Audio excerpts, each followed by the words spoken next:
রব্বুল আলামিন চমৎকার করে বলছেন, ওয়ানুনাজ্জিলু মিনাল কুরআনি মা হুয়া শিফাউ ওয়া রাহমাতুল লিল মুমিনিন ওয়া লা ইয়াজিদুয যালিমিনা ইল্লা খাসারা।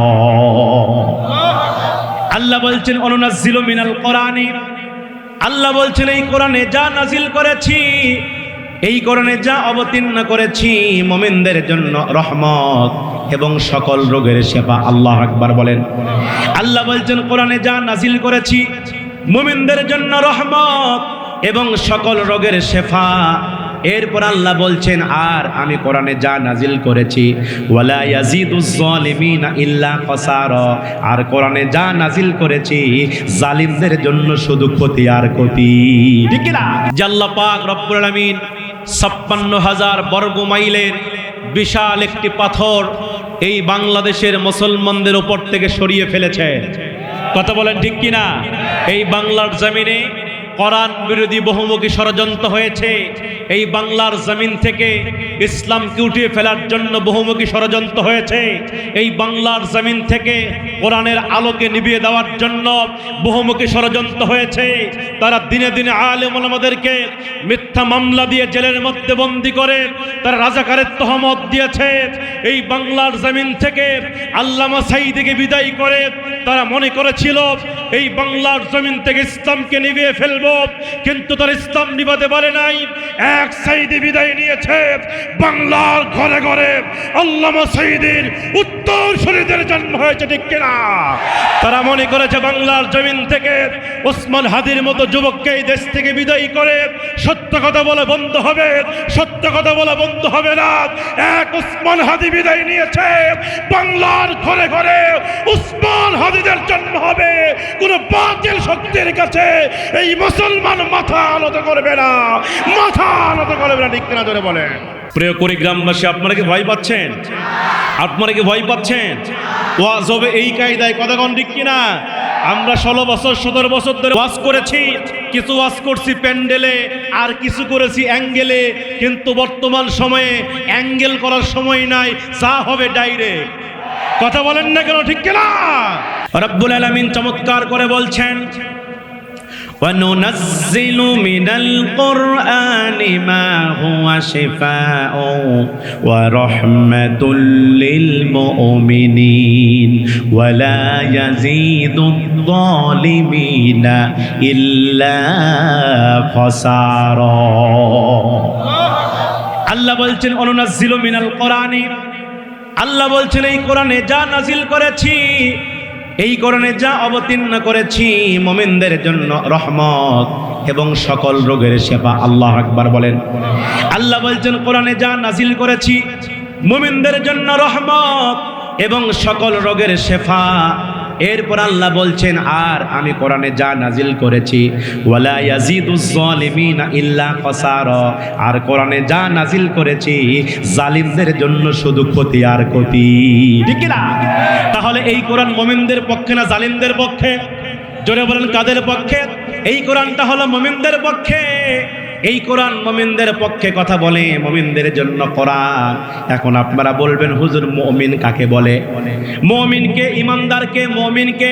আমার ভাইরা, মুমিন হলো তারাই ইকরার বিল লিসান, যারা আল্লাহর কালেমাকে মুখে স্বীকার করেছে, লা ইলাহা ইল্লাল্লাহ মুহাম্মাদুর রাসূলুল্লাহ, এই কালেমাটা মুখে স্বীকার করেছেন। 2 নাম্বার তাসদিক বিল জানান, এই কালেমা অন্তর দিয়ে বিশ্বাস করেছেন। আর 3 নাম্বার হলো আমল বিল আরকান, শুধু বিশ্বাস করে নাই, এইটা আমলে পরিণত করেছে। আল্লাহ বলেন 1 নাম্বার হলো যারা কালেমাকে মুখে স্বীকার করেছে, 2 নাম্বার যারা কালেমাকে বিশ্বাস করেছে অন্তর দিয়া, 3 নাম্বার যারা আমলে পরিণত করেছে। আল্লাহর ভাষায় এরা হলো মুমিন। আল্লাহু আকবার। এরা হচ্ছে ইমানদার, এরা হচ্ছে মুমিন।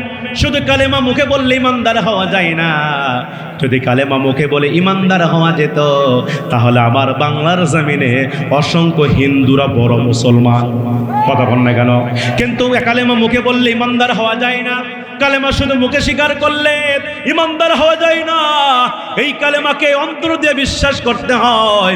শুধু বিশ্বাস করলেও হয় না, এই কালেমাটাকে আল্লাহ ছাড়া কোনো ইলাহা নাই, আল্লাহ ছাড়া কোনো মাবুদ নাই, আল্লাহ ছাড়া কোনো হুকুমদাতা নাই, আল্লাহ ছাড়া কোনো আইনদাতা নাই, এইটা আপনার বাস্তব জীবনে আমলে পরিণত করতে হয়, ঠিক কি না?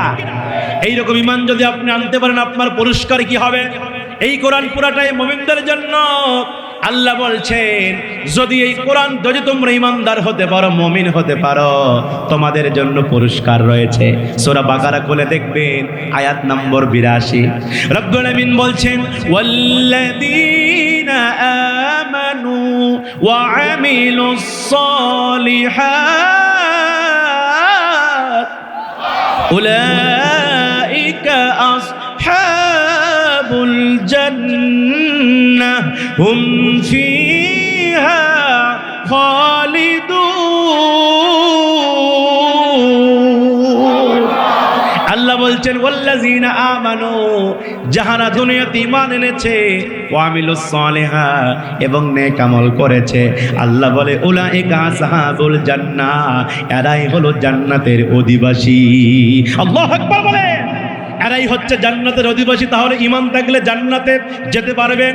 যাদের ঈমান আছে তারা জান্নাতে যাবে। আমরা বললাম, আল্লাহ এই জান্নাতে তারা থাকবে কতদিন, কতকাল থাকবে? আল্লাহ বলে হুম ফিহা খালিদুন, এই জান্নাতে তারা থাকবে চিরকাল। শুধু এখানে আল্লাহ পাক দলিল দেয় নাই, সূরা কাহাফ খুলে দেখবেন, সূরা কাহাফের ভিতরে আল্লাহ পাক আরো স্পষ্ট করে দলিল দিচ্ছেন। সূরা কাহাফ 107 নম্বর আয়াত, রব্বুল আমিন চমৎকার করে বলছেন, ইন্নাল্লাযীনা আমানু ওয়া আমিলুস সালিহাতি কানাত লাহুম জান্নাতুল ফিরদাউসি নুজুলা। জোরে বলেন আল্লাহু আকবার। আল্লাহ বলছেন, ইন্নাল্লাযীনা আমানু, নিশ্চয়ই যারা ঈমান এনেছে, ওয়া আমিলুস সালিহাত, এবং নেক আমল করেছে, আল্লাহ বলে কানাত লাহুম জান্নাতুল ফিরদাউসি নুজুলা, আমি আল্লাহ তাদেরকে এমন একটা জান্নাতের মধ্যে প্রবেশ করাবো যে জান্নাতের নাম হবে জান্নাতুল ফিরদাউস। আল্লাহু আকবার বলে। মুসলমান ভাইরা, তাহলে ঈমান আনতে হবে, কতক্ষণ ঠিক কিনা? যদি আপনি ঈমান আনতে পারেন, আপনার মরতে দেরি হবে কিন্তু জান্নাতে যাইতে দেরি হবে না। এই জন্য মুসলমান ভাইয়েরা, এই কোরআনে আল্লাহ যা নাজিল করেছেন শুধু মুমিনদের জন্য। এবার ভাইয়েরা, ঈমান আনতে হবে কাদের মতো? ঈমান আনতে হবে নবী রাসূলদের মতো, ঈমান আনতে হবে সাহাবীদের মতো। সাহাবীদের ঈমান কেমন ছিল ভাইয়েরা আমার? বিশ্বনবী তিনি উহুদের প্রান্তরে যাবেন, বিশ্বনবী আমার বদরের প্রান্তরে যাবেন। আল্লাহ রাসূল ইসলামের প্রথম যুদ্ধের ডাক দিলেন। ইসলামের প্রথম যুদ্ধ হচ্ছে বদর। আল্লাহ রাসূল বদরের প্রান্তে যাবেন। মুসলমানদের সৈন্য মাত্র 313 জন, আর কাফেরের সংখ্যা হলো 1000। জোরে কোন কয় হাজার? কাফেরের সংখ্যা হলো 1000 আর মুসলমানদের সৈন্য 313। আল্লাহ নবী তিনি যুদ্ধের ময়দানে যাবেন। এমন সময় নবীজির ছোট্ট ছোট্ট দুইটা সাহাবী, একজনের নাম হচ্ছে হযরতে মুআজ, আরেকজনের নাম হলো হযরতে মাআজ। এই ছোট্ট আপন দুই ভাই, তারা যখন যুদ্ধের কথা শুনতে পেলেন, তারা এক দৌড় মেরে বিশ্বনবীর সামনে দাঁড়ায় গেছে। আল্লাহু আকবার। আল্লাহ নবীর সামনে ছোট্ট দুইটা ভাই দাঁড়ায় গেলেন। আল্লাহ রাসূলকে ডাকতে বলে, রাসূলুল্লাহ, ইয়া হাবিবাল্লাহ, নবী গো, আমরা শুনতে পেলাম আপনি বদর যুদ্ধের ডাক দিয়েছেন, কিন্তু বদর যুদ্ধে নাকি মুসলমানদের সৈন্য কম, বদর যুদ্ধে নাকি মুসলমানদের সৈন্য বাহিনী কম, আর কাফেরের সংখ্যা বেশি। ও রাসূল, আপনি যদি আমাদেরকে অনুমতি দেন, আমরা দুই ভাই এই মুহূর্তে বদরের যুদ্ধে যেতে চাই। আল্লাহ রাসূল ডাকতে বলছেন, মুআজ আর মুআজ রে, তোমরা তো ছোট বাচ্চা, তোমরা লড়াই করতে পারবা না, তোমরা যুদ্ধ করতে পারবা না, কারণ যুদ্ধ করতে গেলে শরীরে শক্তি থাকার দরকার আছে না নাই? 11 বছর বয়স আর 13 বছর বয়স, ছোট ভাইয়ের বয়স 11 বছর আর বড় ভাইয়ের বয়স মাত্র 13 বছর। দুইটা ভাই যুদ্ধের জন্য যখন রাসূলকে বললেন, আমার নবী ডাক দিয়ে বলে, মুআজ আর মুআজ রে, যুদ্ধ করতে গেলে শরীরে শক্তি লাগে, যুদ্ধ করতে গেলে বাহুতে জোর লাগে, যুদ্ধ করতে গেলে তলোয়ার চালাতে হয়, ওই শক্তি তোমাদের নাই, তোমরা চলে যাও। এই কথা যখন আমার নবীজি বললেন, এবার বড় ভাই ডাক দিয়ে বলছেন, ইয়া রাসূলুল্লাহ, ইয়া হাবিবাল্লাহ, নবী গো, আমি বয়সে বড়, আমার গায়ে শক্তিও বেশি, আপনি আমার যুদ্ধের অনুমতি অনুমতি দিয়ে দেন। ছোট ভাই ডাকতে বলছেন, রাসূলুল্লাহ, ও বয়সে বড় হলে কি হবে, আমি বয়সে ছোট হলে কি হবে, আমার শক্তি তার চাইতে কোনো অংশে কম নয়। দুই ভাই যখন বলা বলি করলো, গায়ে শক্তি নাই কিন্তু ইমানের শক্তি আছে না নাই? ইমানের শক্তি আছে তাদের। নবী আমার তাদের কথা শুনে নবী আমার খুশি হয়ে গেলেন। নবী আমার মনে মনে চিন্তা করে, গায়ে শক্তি নাই কিন্তু ইমানের পাওয়ার আছে। নবী আমার মনে মনে চিন্তা করলেন, আমি এদের ইমানটা একটু যাচাই করব, আমি এদের ইমানের পরীক্ষা নেব। এবার বিশ্বনবী ডাকতে বলে, হে মুআজ আর মুআজ, তোমরা দুই ভাই তো যুদ্ধের ময়দানে যেতে চাও, আমি তো দুইজনকে পারমিশন দেব না, আমি দেব একজনকে। কয়জনকে? আমি দুই ভাইয়ের মধ্যে একজনকে অনুমতি দিব, একজন ভাইকে যুদ্ধের জন্য অনুমতি দিব। তোমরা দুই ভাই এই মুহূর্তে মারামারি লাগো, কুস্তি লাগো, লড়াই করো। যেই ভাই মারামারিতে জিতে যাবে আমি রাসূল তার যুদ্ধের অনুমতি দেব। এই কথা যখন আমার নবীজি বললেন, মুহূর্তের ভিতরে দুই ভাই বিশ্বনবীর কথা শুনে এমন সময় দুই ভাই কি করলেন, মুহূর্তের মধ্যে দুই ভাইরে জাপটে ধরলেন, একেবারে চুম্বকের মতো একবারে তারা লাগে গেলেন, মারামারি শুরু করে দিলেন, লড়াই শুরু করে দিলেন, কুস্তি শুরু করে দিলেন। দুই ভাই মারামারি যখন আরম্ভ করে দিল, বড় ভাইয়ের গায়ে শক্তি বেশি, বড় ভাইয়ের গায়ে শক্তি বেশি। বড় ভাই ছোট ভাইকে মারলেন, ছোট ভাইকে মারতে এবার ছোট ভাইকে তলে ফেলালেন। ছোট ভাই মার খাওয়ার পরে তলে পড়ে গেছে। এবার বড় ভাই ছোট ভাইয়ের বুকের উপর বসে গেছে। আল্লাহু আকবার। বড় ভাই ছোট ভাইয়ের বুকের উপর বসে গেছে। ছোট ভাইয়ের বুকের উপর বসে যাওয়ার পরে বড় ভাই যখন ছোট ভাইয়ের বুকের উপর বসে গেছে, ছোট ভাই তলে পড়ে বড় ভাইয়ের কাল্লাটা টেনে আনলেন। কাল্লা টেনে আনার পরে কানের সামনে মুখটা লাগায় দিয়া ফিস ফিস করে বলছে, বড় ভাই রে, আমরা তো একসঙ্গে খাবার খাই, আমরা তো একসঙ্গে গোসল করি, আমরা তো একসঙ্গে ঘুমাই, আমরা একসঙ্গে বিশ্বনবীর দরবারে আসি। ও বড় ভাই রে, তুমি কি আমাকে একাই রেখে যুদ্ধের ময়দানে গিয়া তুমি শাহাদত বরণ করে আমার আগে জান্নাতে যাবা নাকি? তুমি তোমার শক্তিটাকে হালকা করে দাও, তুমি তোমার শক্তিটাকে দুর্বল করে দাও, আমি তোমার বুকের উপরে উঠে বিশ্বনবীকে প্রমাণ করে দিব আমিও তোমার চাইতে শক্তিতে কম নয়। আল্লাহ বলছেন এটাকে বলা হয় ইমান, ঠিক কিনা? এইটাকে বলা হয় ইমান। কথা বলেন ঠিক কিনা? কিন্তু আজকে আমাদের ইমানটা কেমন?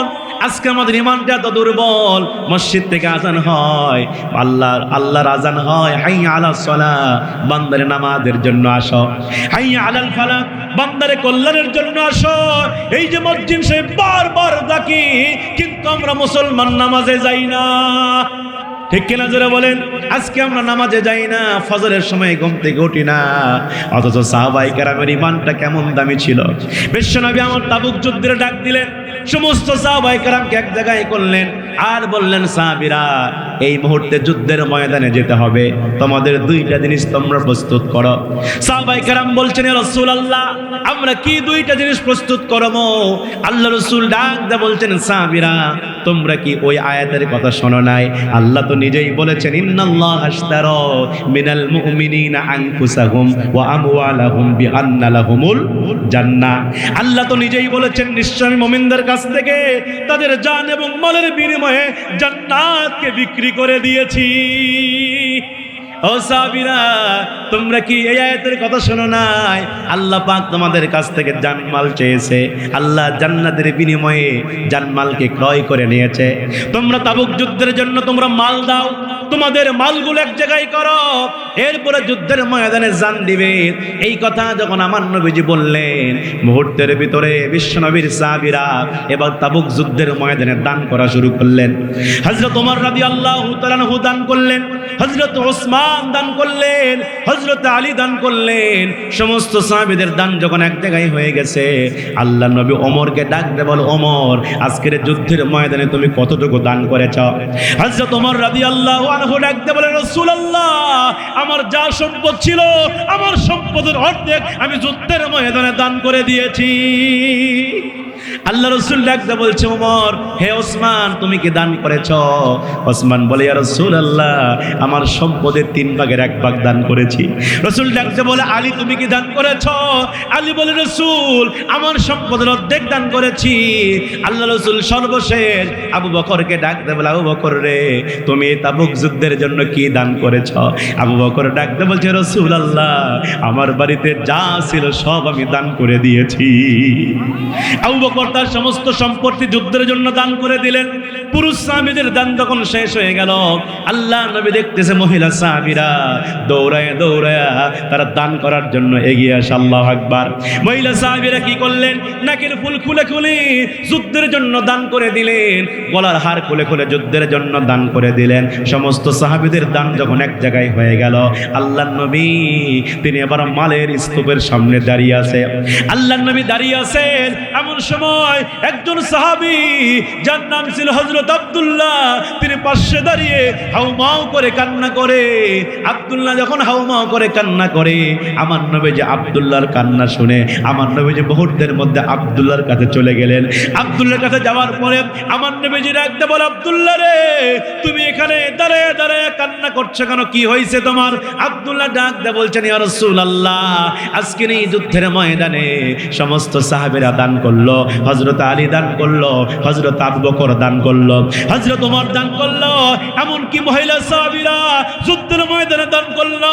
কিন্তু রাসূল আমি এত গরীব সাহাবী আজকের এই যুদ্ধের ময়দানে আমি কিছুই দান করতে পারি নাই, এই জন্য আমি কান্না করি। নবী আমি এই জন্য কান্না করি, আপনি আমার জন্য দোয়া করেন। রাসূল আল্লাহ রাসূল ডাক দে বলে আব্দুল্লাহ তুমি তোমার কান্নাটাকে বন্ধ করে ফেলো। আব্দুল্লাহ ডাক দে বলছেন রাসূল আমি আমার কান্না এখন বন্ধ করব না, আমি আমার কান্না তখনই বন্ধ করব যদি আপনি আমার জন্য আল্লাহর কাছে দোয়া করে দেন। আমার মরলেই তো কি হয়েছে নবী, আমার একটা জান আছে, আপনি আল্লাহর কাছে দোয়া করে দেন আজকের এই তাবুক যুদ্ধের ময়দানে আমি আমার জানটা আল্লাহর জন্য দিতে পারি। আল্লাহু আকবার বলে ঈমান কারে বলে দেখে, ঈমানের মাকাম কত বেশি তাদের ছিল। নবী আমার ডাক দে বলছে আব্দুল্লাহ যাও যাও এই মুহূর্তে তুমি গাছের একটা বাকল নিয়ে আসো। বিশ্বনবীর সাহাবী হযরত আব্দুল্লাহ রাদিয়াল্লাহু আনহু মুহূর্তের ভিতরে তিনি একটা গাছের বাকল ছিঁড়ে আনলেন। আব্দুল্লাহ গাছের বাকলটা ছিঁড়ে আনলেন। আল্লাহর নবী হযরত আব্দুল্লাহ রাদিয়াল্লাহু আনহুর এই বাম হাতের এই জায়গাতে গাছের বাকলটা পরায়া দিলেন। গাছের বাকলটা পরায়া আল্লাহর নবী দুইটা হাত তুলে দোয়া করছে, আল্লাহ আমি আব্দুল্লাহ রক্তকে কাফেরদের জন্য হারাম করে দিলাম। ইয়া আল্লাহ আপনি আব্দুল্লাহ রক্তকে কাফেরদের জন্য হারাম করে দেন। আল্লাহ রাসূল যখন উল্টা দোয়া করলেন, আব্দুল্লাহ আবার হাউমাউ করে কান্না শুরু করে দিলেন। নবী ডাক দে বলে আব্দুল্লাহ তুমি আবার কেন কান্না শুরু করে দিলা? আব্দুল্লাহ ডাক দে বলছেন ইয়া রাসূলুল্লাহ আমি চাইলাম যুদ্ধ শহীদ হতে, আমার জীবনটা আল্লাহর জন্য দিতে চাইলাম, আর আপনি আমার রক্তকে কাফেরদের জন্য হারাম করে দিলেন কেন? আপনি আমার জন্য উল্টা দোয়া করলেন কেন? এই জন্য আমি আব্দুল্লাহ কান্না করি। নবী ডাক দেওয়ার আব্দুল্লাহ তুমি তোমার কান্না বন্ধ করে ফেলো। আব্দুল্লাহ তোমার কলিজার মধ্যে আল্লাহর ভয় থাকার কারণে, কলিজার মধ্যে ঈমান পরিপূর্ণ থাকার কারণে, ও আব্দুল্লাহ তুমি যদি যুদ্ধের ময়দানে না গিয়ে বাড়িতে জ্বর হয়েও মারা যাও, আমার আল্লাহ তোমাকে শহীদের মর্যাদা দান করে দিবে। এটাকে বলে ঈমান, এটাকে বলে কি? আর আমাদের ঈমান কথা কন না কেন? সকালবেলা মুসলমান, বিকেলবেলা বেঈমান। কথা বলেন না কেন? আমাদের ঈমান আজকে মসজিদের আজান হয়, আমরা মসজিদ পর্যন্ত যাইতে পারি না, আবার বলে হুজুর আমি নামাজ না পড়লে কি হবে, আমার ঈমান ঠিক আছে। কথা কয় না কেন? আছে না নাই? কয় নামাজ পড়ি না হুজুর ঈমান ঠিক আছে। এরকম কিছু বাটপার আমাদের সমাজে আছে না নাই? এবার আপনারা বলেন তো যার নামাজ নাই তার কি ঈমান আছে? তার কি ঈমান আছে? আরে মিয়া যার নামাজ নাই তো ঈমানই নাই। নবীজি বলেছেন বাইনাল আবদি ওয়া বাইনাল কুফরি তারকুস সালাহ, কে বান্দার কে কাফের এর মধ্যে পার্থক্য হলো নামাজ। আল্লাহু আকবার বলেন।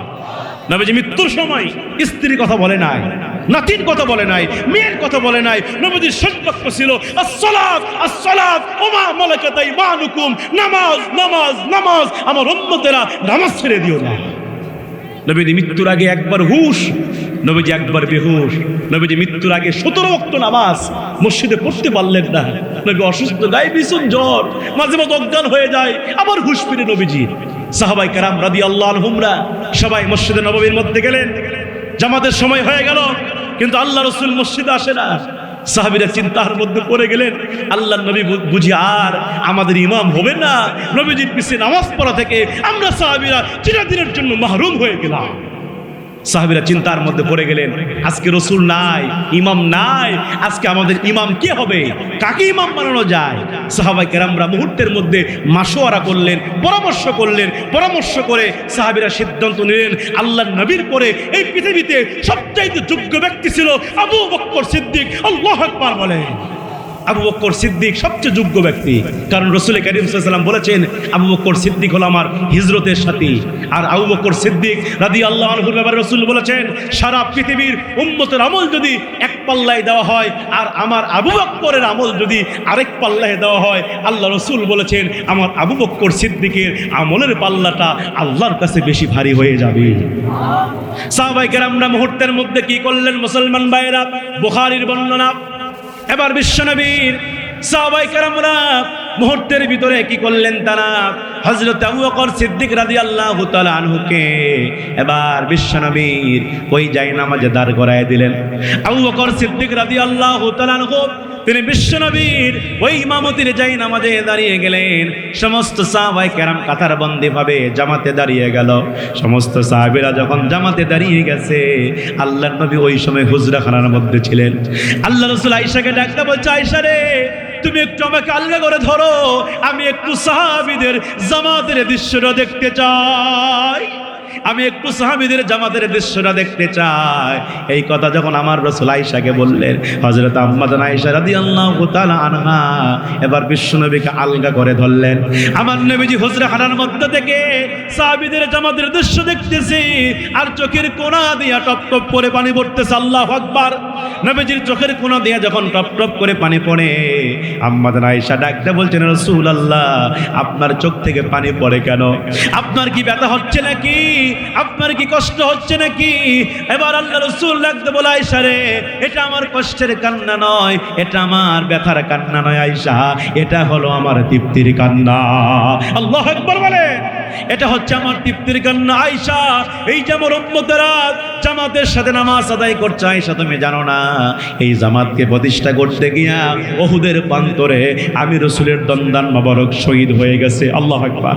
এই জামাতকে প্রতিষ্ঠা করতে গিয়া ওই তায়েফবাসীরা আমি রাসূলকে এত মার মেরেছে আয়েশা জানো না, আমার পিঠের মধ্যে এত পরিমাণ পাথর মেরেছে, আমার পিঠে পাথর লেগে আমার পিঠটা চালনির ছাদের মতো হয়ে গেছে আয়েশা। এই আয়েশা তুমি জানো না, আমার পিঠটা চালনির ছাদের মতো হয়ে গেছে আয়েশা, আমার পিঠ থেকে এত পরিমাণ রক্ত ঝরেছে, আমার রক্ত দিয়া জুতা মোবারক জামাত বেঁধে গেছে। আল্লাহু আকবার। আয়েশা তুমি জানো না, এই জামাতকে প্রতিষ্ঠা করতে গিয়া আমি রাসূল কত সংগ্রাম করেছে, মুজাহাদা করেছি। আজকে আমার উম্মতেরা জামাতে নামাজ আদায় করছে, আমি আশা রাখি কিয়ামত পর্যন্ত এইভাবেই যেন আমার উম্মতেরা জামাতের সাথে নামাজ আদায় করে। ঠিক কি না? লিল্লাহি তাকবীর, লিল্লাহি তাকবীর। সম্মানিত প্রধান অতিথি না, আজকের মাহফিলের সম্মানিত প্রধান অতিথি, উনি আমাদের মঞ্চে এসেছেন। লিল্লাহি তাকবীর। যে কথা বলছিলাম, জি আজান হবে 4টায়, 10-এ জামাত। আচ্ছা মাশাআল্লাহ। জি আমি যে কথা বলছিলাম সাহাবায়ে কেরামের ইমানের কথা বলছিলাম, কারণ ইমানদারের জন্য তো এই কোরআন। কথা কোন ঠিক কি না? ইমান আছে যার, জান্নাত আছে যার। যার ইমান নাই তার কি জান্নাত আছে? তার কি জান্নাত আছে? আপনার ইমান না, আপনি জান্নাত পাবেন না। সারাদিন চিন্তা করেন, সারাদিন চিনলে জান্নাত পাওয়া যায় না। ইমান থাকলে, ইমান যদি খাঁটি হয়, ইমান যদি নির্ভেজাল হয়, আপনার মরতে দেরি হবে কিন্তু জান্নাতে যাইতে দেরি হবে। সাহাবায়ে কেরাম ইমানদার ছিলেন। যে কথা বলছিলাম, সাহাবায়ে কেরামের ইমান ছিল। সাহাবায়ে কেরামরা ইমানের কারণে বাড়ি ছেড়েছেন, ঘর ছেড়েছেন, স্ত্রীকে বিধবা করেছেন, সন্তানকে ইয়েতিম করেছেন। তারপরেও সাহাবীরা ইমান থেকে, কালেমা থেকে এক চুল পরিমাণ পিছপা হয়েছিলেন। যখন পিছপা হয়েছিলেন, সাহাবায়ে কেরামের জীবনের দিকে তাকায় দেখেন। আমি যে সাহাবায়ে কেরামের জীবনীগুলো বলছি, এখান থেকে আমাদের শিক্ষা আছে না নাই? উহুদের প্রান্তরের ঘটনা কে না জানেন? কাফেররা মিথ্যা গুজব রটায় দিল, কুতিলা ইয়া মুহাম্মদ, কুতিলা ইয়া মুহাম্মদ, মুহাম্মদ কতল হয়ে গেছে, মুহাম্মদ নিহত হয়ে গেছে। এই খবর যখন মক্কার অলিগলিতে খবর যখন পৌঁছে গেল, এক কান দোকান হতে হতে আল্লাহর নবীর একজন সাহাবী, নাম ছিল হযরতে হানজালা রাদিয়াল্লাহু আনহু, রাত্রিবেলা স্ত্রী সঙ্গম করেছেন, ফজরের সময় হাম্মামখানায় গিয়েছেন গোসল করবার জন্য। কে যেন বলে গেল, হানজালা, আল্লাহর নবী আর দুনিয়াতে বেঁচে নাই। হানজালা ডান কাঁধে পানি ঢেলেছেন, বাম কাঁধে পানি ঢালবেন, এমন সময় এই খবর পাওয়ার পরে হানজালা ডাক দিয়ে বলছেন, আমি আর ফরজ গোসল করব না।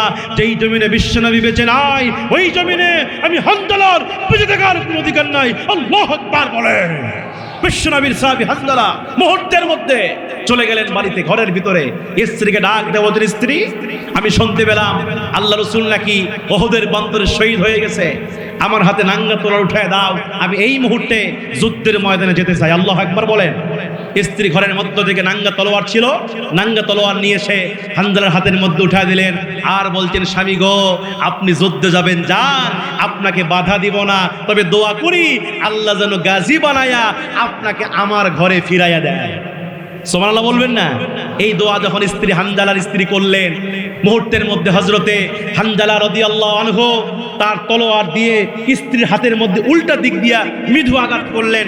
তলোয়ারের উল্টা পিঠ দিয়া যখন স্ত্রীকে আঘাত করলেন, আর বলছেন, স্ত্রী, তোমার হাত কি কেটেছে? স্ত্রী ডাক দিয়ে বলছেন, স্বামী গো, আমার হাত কাটে নাই। হানজালা ডাক দিয়ে বলে, স্ত্রী, কেন হাত কাটে নাই জানো নাকি? আমি তলোয়ারের উল্টা পিঠ দিয়ে আঘাত করেছি, এই জন্য তোমার হাত কাটে নাই। আল্লাহু আকবার বলবেন না? হযরতে হানজালা বলছেন, স্ত্রী, তুমি যে আমার জন্য দোয়া করলা, আল্লাহ যেন গাজী বানায় আমারে ফিরায় দেয়। স্ত্রী, এই দোয়াটাও আল্লাহ উল্টা দিক দিয়ে কবুল করবে, কারণ আমি আমার নাকের ভিতরে এই মুহূর্তে জান্নাতের সুঘ্রাণ পেতেছি। আল্লাহু আকবার বলেন।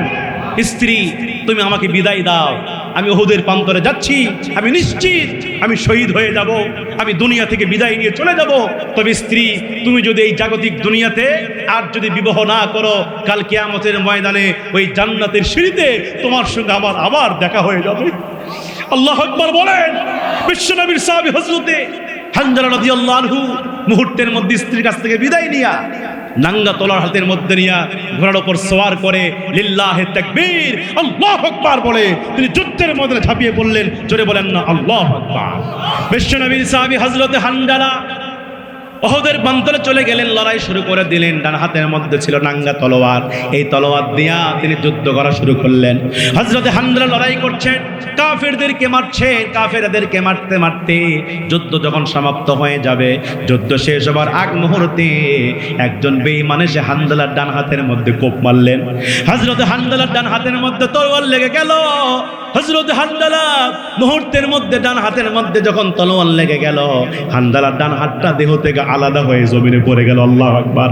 হানজালার ডান হাতটা যখন জমিনে পড়ে গেল, আল্লাহর নবীর সাহাবী হযরতে হানজালা তিনি যুদ্ধ থামিয়ে দিলেন না, তলোয়ারটা আবার বাম হাতের মধ্যে উঠায় নিলেন। বাম হাতের মধ্যে তলোয়ারটা উঠায়া তিনি বাম হাতে লড়াই চালিয়ে যাচ্ছে। আল্লাহু আকবার। হযরতে হানজালা বাম হাতে তলোয়ার চালিয়ে যাচ্ছেন, বাম হাতে কাফেরদেরকে মারতেছে। কাফেরদেরকে মারতে মারতে হঠাৎ করে আরেকজন বেঈমান এসে হযরতে হানজালার বাম হাতের মধ্যে তলোয়ার দিয়ে কোপ মারলেন। বাম হাতের মধ্যে যখন তলোয়ারটা লেগে গেল, হযরতে হানজালার বাম হাতটা দেহ থেকে আলাদা হয়ে গেল। বিশ্বনবীর সাহাবী হযরতে হানজালা তিনি আর ঘোড়ার উপর থাকতে পারলেন না। হযরতে হানজালা ঘোড়া থেকে জমিনের মধ্যে পড়ে গেল। হযরতে হানজালা তিনি তত্তর করে কাঁপতেছিলেন। আরেকজন বেঈমান এসে হযরতে হানজালাকে এমন ভাবে তলোয়ার দিয়ে কোপ মারলেন, আল্লাহর নবীর সাহাবী হানজালা মুহূর্তের ভিতরে উহুদের প্রান্তরে শহীদ হয়ে গেলেন। হযরতে হানজালা উহুদের প্রান্তরে শহীদ হয়ে গেলেন, শাহাদাত বরণ করলেন। কিছুক্ষণ পরে যুদ্ধ সমাপ্ত হয়ে গেল। আল্লাহর নবীর কানে খবর পৌঁছে গেল, রাসূল এই উহুদের প্রান্তরে 1 নয় 2 নয় 3 নয় প্রায় 70 জন সাহাবী শহীদ হয়ে গেছে। প্রায় 70 জন সাহাবী যুদ্ধে শাহাদাত বরণ করেছে। আল্লাহর নবী মুহূর্তের ভিতরে সমস্ত সাহাবীদের লাশগুলো খোঁজাখুঁজি করতেছিলেন। আল্লাহর নবী লাশগুলো খুঁজতে খুঁজতে 1টা 2টা 3টা করতে করতে আল্লাহর নবী সমস্ত সাহাবীদের লাশ পেলেন, কিন্তু হানজালার লাশটা পেলেন না। আল্লাহু আকবার। হযরতে হানজালার লাশটা রাসূল খুঁজে পায় না। নবী আমার চিন্তার মধ্যে পড়ে গেলেন, হযরতে হানজালার লাশটা কোথায়? সমস্ত সাহাবীদের লাশ পাওয়া যায়, কিন্তু হানজালার লাশটা পাওয়া যায় না। নবী আমার যখন চিন্তার মধ্যে পড়ে গেলেন, আল্লাহ পাক জিবরাইলকে ডাক দেয়, বলে, জিবরাইল রে, হে জিবরাইল তুমি যাও যাও, হে জিবরাইল তুমি যাও যাও, আমার রাসূলকে জানায়া দাও হযরতে হানজালার লাশটা অমুক জায়গায় পড়ে আছে। আল্লাহু আকবার। হযরত জিবরাইল যখন বিশ্বনবীকে হানজালার লাশের খবর যখন দিয়ে দিলেন, আল্লাহ রাসূল মুহূর্তের ভিতরে হযরত হানজালার লাশটা খুঁজে পেলেন। হযরত হানজালার লাশটা খুঁজে পেলেন। আল্লাহ রাসূল হানজালার লাশটা দাফন কাফন করবেন। এই সময় হযরত হানজালার স্ত্রী খবর পেয়ে গেলেন হানজালা দুনিয়া থেকে বিদায় নিয়ে চলে গেছে। স্ত্রী তিনি যখন খবর পেয়ে গেলেন, স্ত্রী দৌড়াইয়া উহুদের প্রান্তরে এসে বিশ্বনবীর সামনে দাঁড়ায় গেছে আর বলছেন, ইয়া রাসূলুল্লাহ, ইয়া হাবিবাল্লাহ, নবী গো, আমার স্বামী হানজালা সে দুনিয়া থেকে বিদায় নিয়ে চলে গেছে। আমার স্বামী হানজালা শাহাদাত বরণ করেছে। ইয়া রাসূলুল্লাহ, যারা যুদ্ধে শহীদ হয় তাদের লাশটা আপনি ধোয়ান না, ওই রকম রক্তমাখা অবস্থায় দাফন কাফন করে ফেলেন, কিন্তু আমার স্বামীকে তা করলে হবে না। আমার স্বামী রাত্রিবেলায় স্ত্রী সঙ্গম করেছে, স্ত্রী সহবাস করেছে। আমার স্বামী ফরজ গোসল করে নাই। আমার স্বামীকে আগে ফরজ গোসল দিবেন, তারপরে আপনি দাফন করবেন। এই কথা যখন হানজালার স্ত্রী বললেন, আল্লাহ রাসূল সিদ্ধান্ত নিয়ে ফেলল হানজালার ফরজ গোসল করাবেন, হানজালার লাশটা ধোয়াবে। এই সিদ্ধান্ত যখন আমার নবীজি নিয়ে ফেললেন, আমার আল্লাহ ডাকতে বলছেন, রাসূল, হে আমার হাবিব, হানজালার লাশটা দুনিয়ার কোনো পানি দিয়া গোসল করানোর দরকার নাই। আমি আল্লাহ পাক হানজালার শাহাদাতকে এত বেশি মকবুল করেছি, এত বেশি কবুল করে নিয়েছি রাসূল। আমি আল্লাহ হানজালার লাশটাকে ওই হাউজে কাউসারের পানি দিয়া ফরজ গোসল করাইয়া দিছি। তুমি মেসওয়াক করার ফজিলত তো জানো, খাবার শেষে মিষ্টি মুখের হাদিসটাও মানো, ঠিক কি না? তুমি মেসওয়াক করার ফজিলত তো জানো, খাবার শেষে মিষ্টি মুখের হাদিসটাও মানো। শুধু হক কথাটা উচ্চ স্বরে বলতে পারো না, অন্যায় দেখে বারুদ হয়ে জ্বলতে পারো না। কেমন মুসলমান তুমি একটু ভাবো না, কেমন তোমার ঈমান একটু বলো না। তুমি মেসওয়াক করার ফজিলত তো জানো, খাবার শেষে মিষ্টি মুখের হাদিসটাও মানো। তুমি যে কালেমার দাওয়াত দিলে বুকেতে নাই তুলে, দেখো সেই কালেমার দাওয়াত দিয়ে কতজন আছে জেলে। তুমি যেই কোরআনের ওয়াজ করলে হাদিয়া তোফা মিলে, দেখো সেই কোরআনের ব্যাখ্যা লিখে কেউ ফাঁসিতে ঝোলে।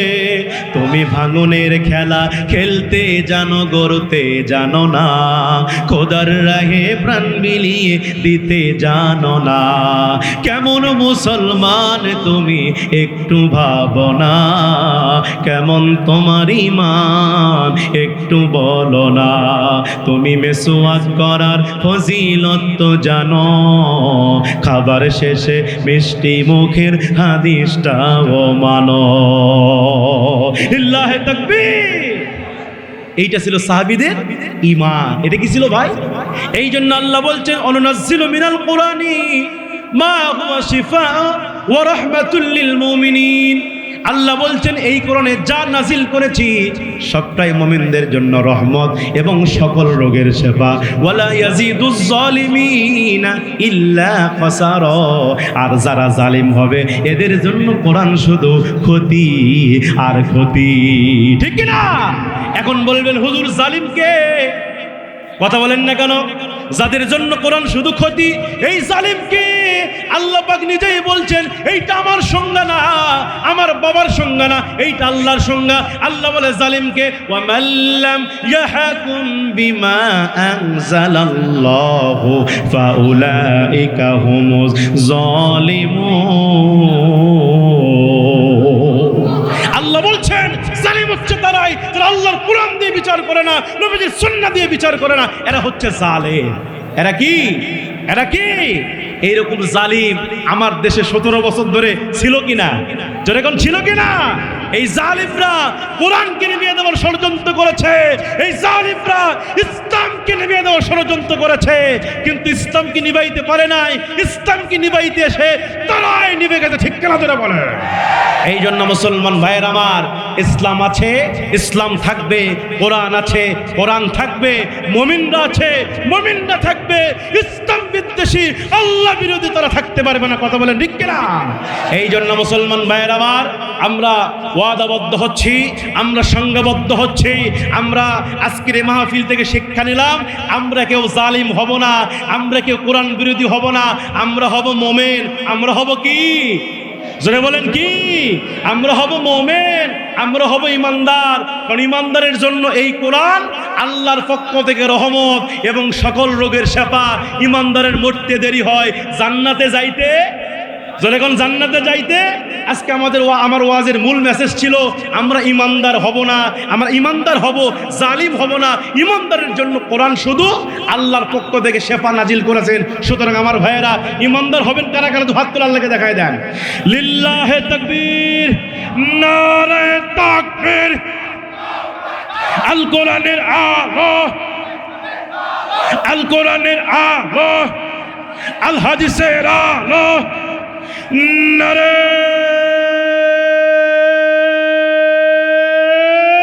তাকবীর। আল্লাহ কবুল করুক। প্রিয় কুড়িগ্রামবাসী, উলিপুরবাসী, যতটুকু কথা বলেছি দিনের বেলা এলোমেলো ছিলেন আপনারা, যতটুকু বলেছি হেল্পার হিসাবে, আপনারা কি মন খারাপ করেছেন? যদি আগামীতে আবারও আপনাদের মাঝে কোরআন থেকে তাফসীর করার জন্য আসি, আপনারা কি আসবেন ইনশাল্লাহ? আমি আপনাদের জন্য দোয়া করে, দোয়া চেয়ে, প্রিয় অতিথির জন্য দোয়া করে, সবার জন্য দোয়া করে, সকলের সুস্বাস্থ্য দীর্ঘায়ু কামনা করে আমার সংক্ষিপ্ত আলোচনা এখানে শেষ করছি। ওয়া আখিরু দাওয়ানা আনিল হামদুলিল্লাহি রাব্বিল আলামিন। সুবহানাকাল্লাহুম্মা ওয়া বিহামদিকা আশহাদু আল্লা